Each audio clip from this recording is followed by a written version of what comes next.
Hello sa lahat. Hello. So, this is just a quick van update dito sa aming bench and cabinets. So, kasi last time nung pumunta kami sa beach, sinabi namin tapos na. But hindi pa siya 100% done. So, ngayon, hindi pa rin siya 100% done. Mga nasa 98% lang. Kasi yung aming wood is hindi pa na na-finish. Na-finish ng oil. So, as you Oo. can see, there's a difference sa color. Because hindi pa nalagyan ni Earl ng Danish oil. Eto, tsaka eto. And this one also, hindi pa namin tinakpan. Kasi, hindi pa tayo naka-finalize kung ano talaga gagawin natin dito na side. Okay. But most likely, tatakpan na lang natin ang wood na ganito.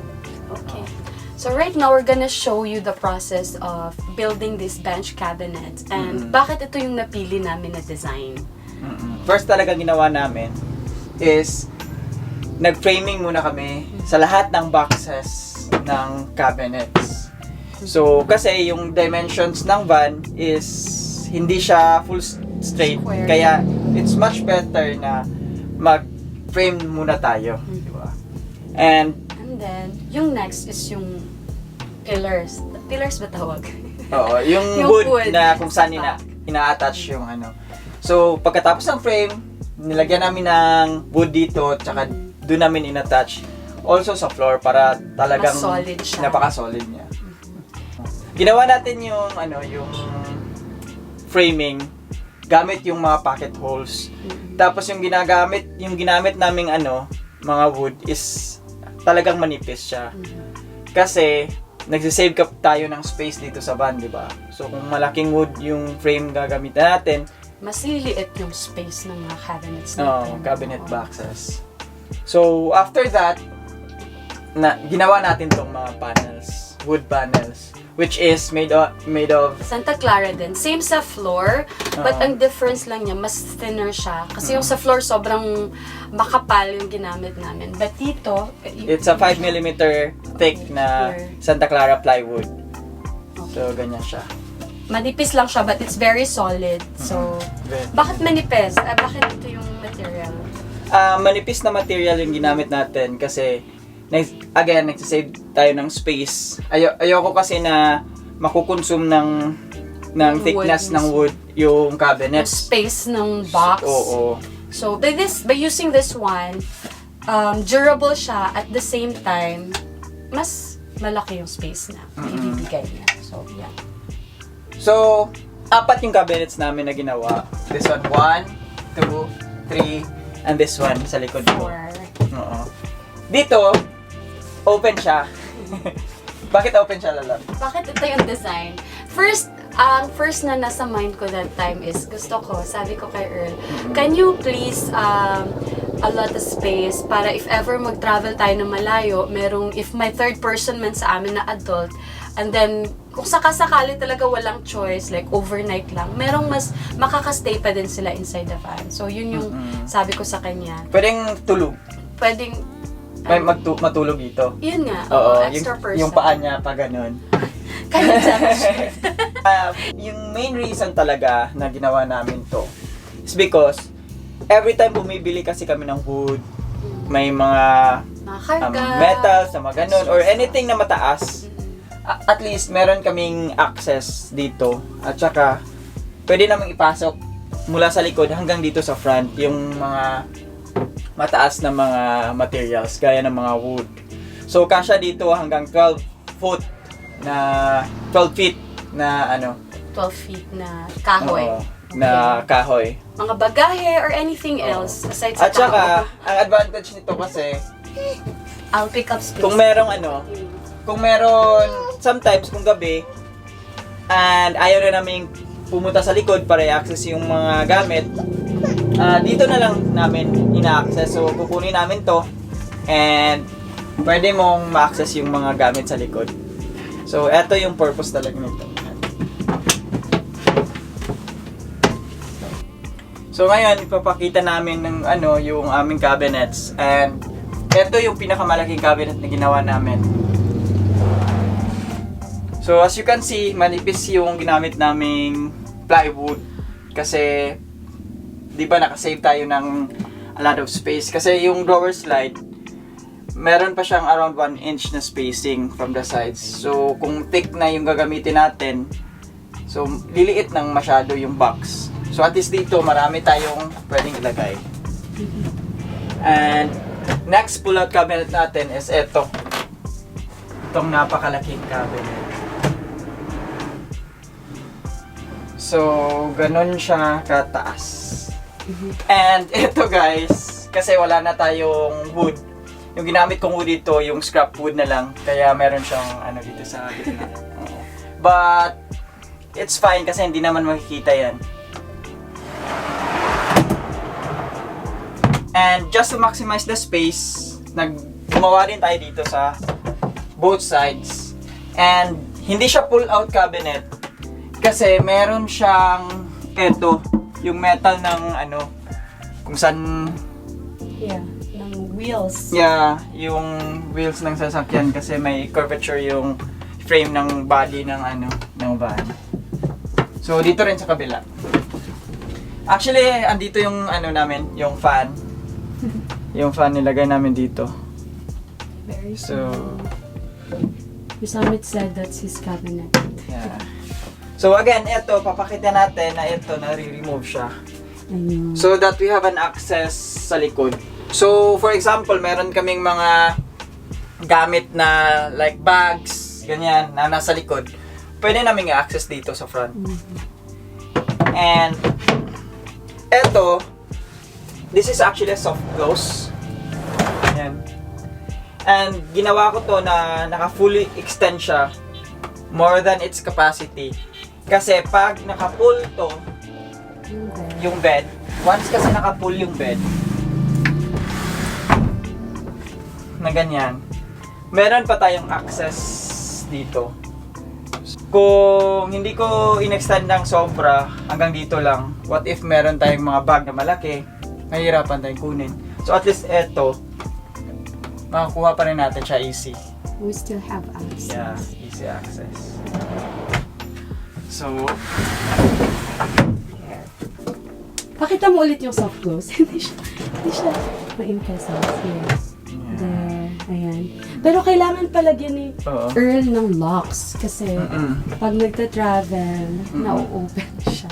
So, Yeah. hindi pa siya. And ito, even yung grain, paggawa natin, even yung grain ng wood, talagang naka-ano siya, naka-synchronize siya para maganda tignan. So why do you decided na maglagay na lang ng hole compared sa Ng ano nang ng hole? hole? Sa hand instead of a handle. Di ba ikaw yung nagsabi na hole ang gusto mo? Ako din. So, Sorry. handle talaga yung gusto ko. But si Taiza gusto niya na parang minimalist lang talaga, wala na kaming i-add. So, Oo. binutasan ko na lang lahat. Mhm. Even dito. Ang ganda and naman dito. ng pagkagawa ng hole. Tingnan niyo. Yan. Ito din. This one. So, ito, naka-curve siya pa. May ano siya sa ilalim. Pwede mo siyang hawakan. Ganun. Meron siyang kaslant yung butas sa Bakit ilalim. hindi hole? Why? Kasi it's very thick na. And I believe kung bubutasan ko pa to, pangit na siya tignan. Mhm. Ganda naman. Mm. Yay! So- 99.9% done. Yeah, 99.9% done. Oo. Kailangan ano. meron So, siya. actually, meron din kaming ano, a little problem ba tawag doon, lalab? What? Yung decision making kung saan lalagay yung ano. Ano, you forgot to mention about the drawer slides. Oo. Yung drawer slides pala, kasi yung length ng ano, ng cabinets is 17.5. Ngayon, kasi since nalaman ko na yung mga drawers pala is wala siyang 0.5. Oo. Ano lang. Nakafix siya sa 16, 17, 18. And this one is 17.5. Wala siyang exact size. Kaya yung ginawa ko, binutasan ko na lang yung wood sa likod para ma-fit lang talaga yung 18. Ayaw ko kasing lagyan ng 17 kasi or 16 kasi liliit na yung extension niya, ang pag-extend ng cabinet, yung open. So hanggang dito na lang siya. So ayaw kong ganun kasi meron pang opening dito. may extension pa yung ano niya, yung ating bed. Kaya ganun yung ginawa ko. Okay. Nice So, build. Yeah. Dito rin pala, pwede kang maglagay ng ng surfboard. Matulog ka nga. Tulog ka. So, pwede ganito, yung gusto kong, Na-try mo. just in case merong sasama, so pwede dito. Pwede kang matulog ng nakaganyan. Just in case, kasi may mga, ang ganda. May mga instances na like support, Oo. you want to rest, yung passenger, at least yung mga meron talagang option. Hindi naman siya matutulog sa labas. Yeah. Diba? So, I like that part. And then, So, papakita natin kung paano yung kasi yung wise kasi yung namin decision dito. Kasi yung extension ng bed, yun rin yung gagamitin namin sa dito sa bench. kasi we want to make sure guys na walang masyadong clutter sa loob ng van. So, ang intention talaga is halos lahat ng gamit functional siya, like more than one yung function niya. So, show mo na lang kung paano So, maglagay yung ganito siya. sofa. Ay, to make it a sofa. Ganito siya. So, etong foam na to is gamit namin for extension dito. Extension ng bed. When you pull out the bed, yun yung Oo. sa may Ito yung black part. extension niya. But we're planning to cut this out and ipa-upholstery. But for now, since hindi pa namin napa-upholstery, ganito yung tsura. Itsura niya. Nice. So, eto ang length talaga nito. Talagang inisip ko masyado kung ano ang length ng cabinet, saka yung height ng ano tawag dito, lalap? Na foam? Ng foam sa likod. Matingin. Yung para sa likod ba? I don't know. Okay.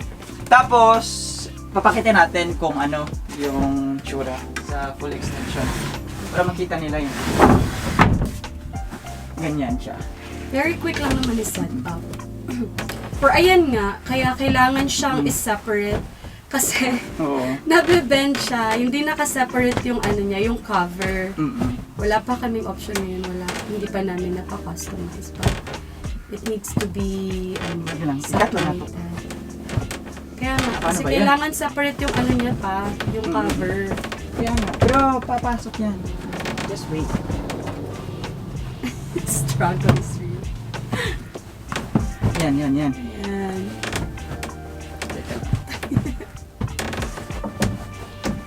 So, ganyan.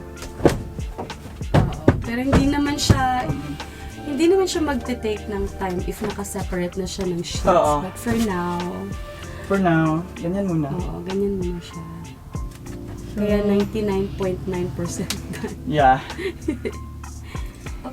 So guys, that's it for quick van update. And then we have a little bit of challenge here. Kasi yung next is, yung gagawin mo is, Actually, hindi ko alam kung ano yung first gagawin. Gagawin na natin yung kitchen or yung... confused na siya. Ang daming gagawin. Ano sa likod na lab? Pull out kitchen. No. Ano? Ilutuan. Kitchen. Kitchen ba? Kitchen. Walang sink. Kaya nga, ang little bit of challenge namin is we're having a hard time kung saan talaga final ilalagay yung sink. Kasi originally dito namin talaga, gusto yung ilagay. original dito, naglalagay kami ng sink. And then last time when we went to the beach, we realized na pag may table na sa center, medyo mahirap. Masikip siya. So, Mas like baka dito. baka dito na lang. So, drop your comments below if you have suggestions for Punta mo na lang anything. dito. Ayan. Dito Sa yung tingin nyo, saan mas maganda dito or dyan? dito sa likod ng driver side or dito. But that's it for today, guys. Thank you very much for watching. Thank you for watching. Watch out for our next So, video. samahan nyo kami kasi marami pa kaming plan, and pag natapos na namin yung build, talagang full time na kaming makakabiyahe. oo. For So, now, for short now, term pa lang. build tsaka muna? Build and then laag. Build, camp, tapos build, tapos Camp. camping na naman. Say bye-bye na. Bye-bye. Bye! Bye guys!